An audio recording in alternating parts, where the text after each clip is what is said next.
to show you how I make fruit leather.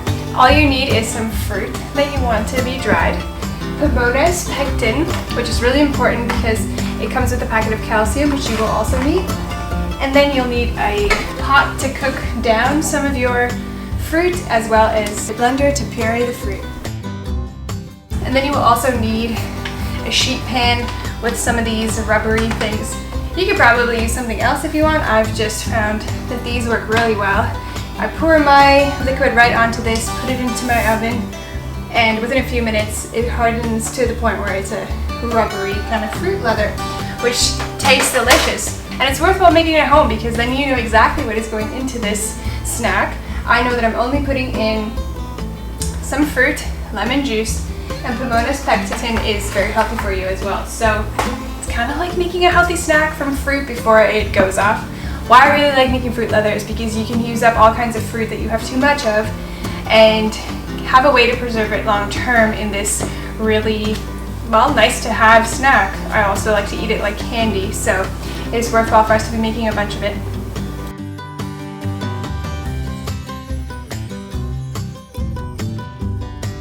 Today I'm going to be making 3 recipes. I'll be making it with rhubarb. I'll also be making a blueberry batch and a blackberry batch because it is blueberry and blackberry season here for us. And so we have ample of these fruits available. And then I've also got some rhubarb coming up, which makes a tasty fruit leather. And then I'll be adding in some apples, which is just another kind of hearty fruit to add. Let's get started. So I'm just gonna, for the first one, put my blender right on here and see, I'm trying to see how many cups I've got because my recipe is made for 2 cups. So I'll work from there.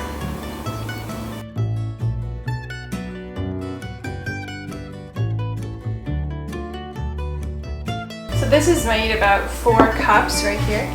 So I can now blend this up because you want your fruit to be kind of in a puree stage.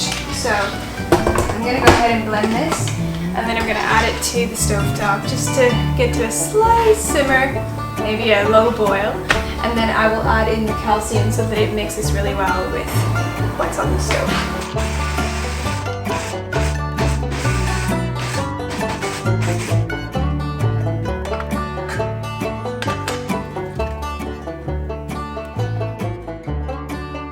And then while I'm over here, I'm also going to turn on my oven, starting somewhere between 180 to 220 degrees Fahrenheit. So for blackberries, it's actually very easy. It says for these 4 cups, I'm going to use 2 teaspoons of pectin and 2 teaspoons of calcium water.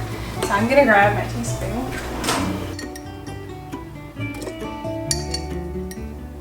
I'm just quickly going to give this a nice stir.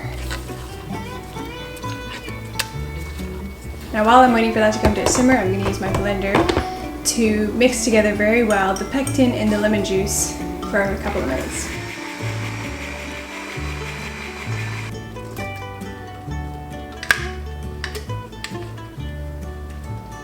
Alright.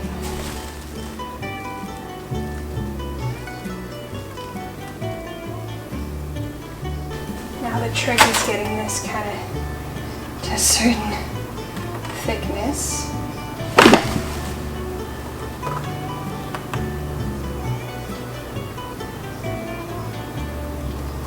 That looks about good, and then I'm going to get it into the oven.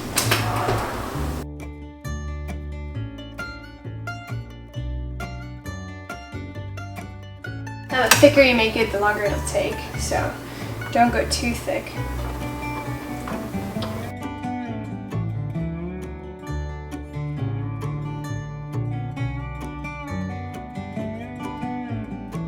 Alright, that's right about good. Let's go in the oven.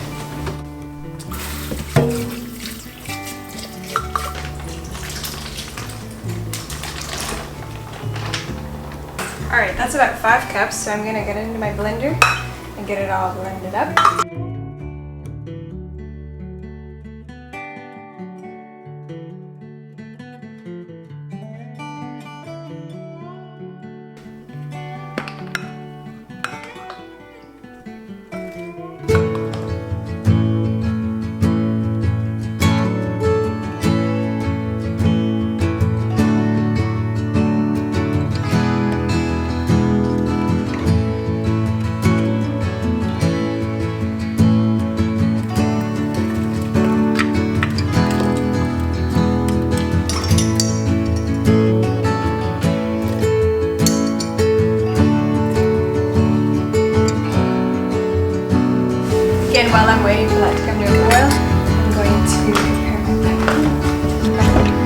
add just enough lemon juice until it'll mix really well with the pectin.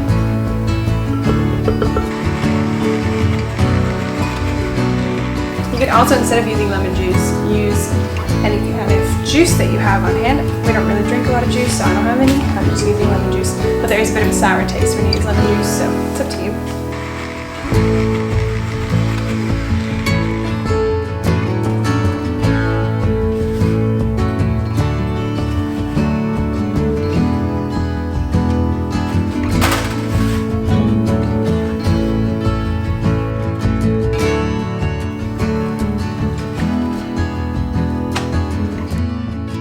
You know what, this process does take very long, so what I'm going to do is I'm going to take these fruit leathers that are almost ready and put them on a different pan to keep doing the process so that I can free up my silicone mats to continue on with the next one.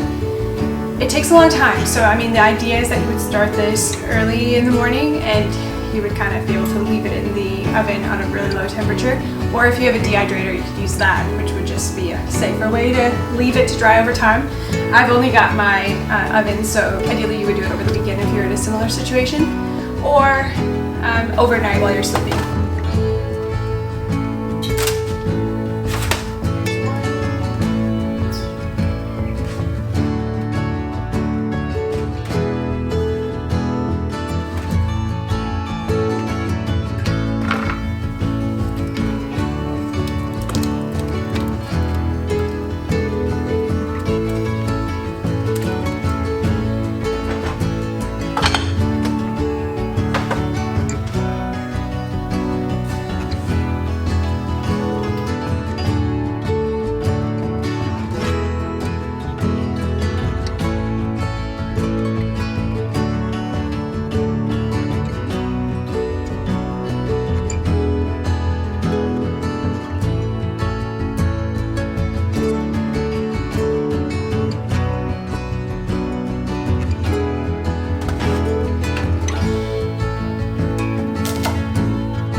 I've weighed the fruit, I'm going to add it to my blender, blend it up, and then add it to my pot on the stove to bring up to a simmer.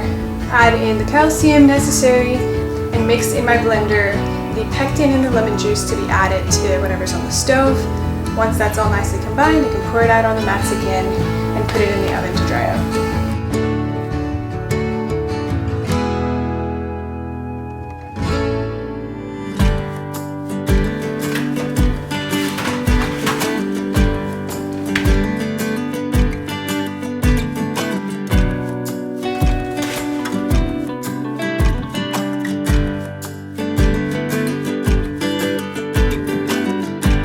Some final tips that I can give you.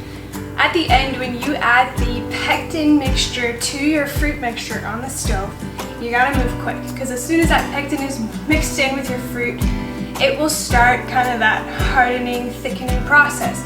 Now you want that to happen when it's already on the sheet and starting to dry as fruit leather, so you can't keep it in your pot for too much longer. If you have too much of a batch, thin it out on something, maybe even use parchment paper, but do use it up right away because it will just continue firming up, and you know, that's kind of how jam is made. So do use that up really quickly. You don't want to leave it for too long.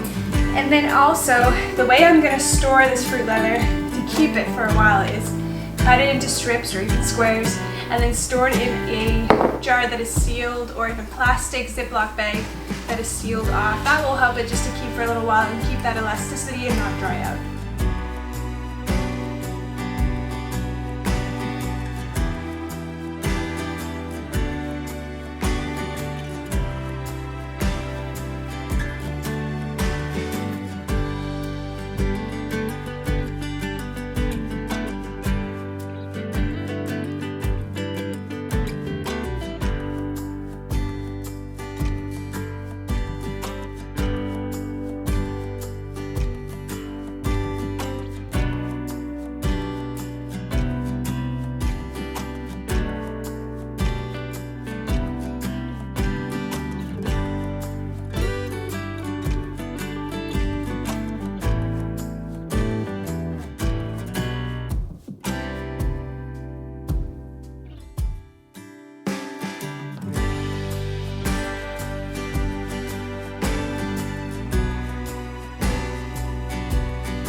Well, thank you so much for watching. I hope that you have now learned how quickly and easy you can make your own fruit leather and that it is so worthwhile. It is my favorite snack. I choose it over candy.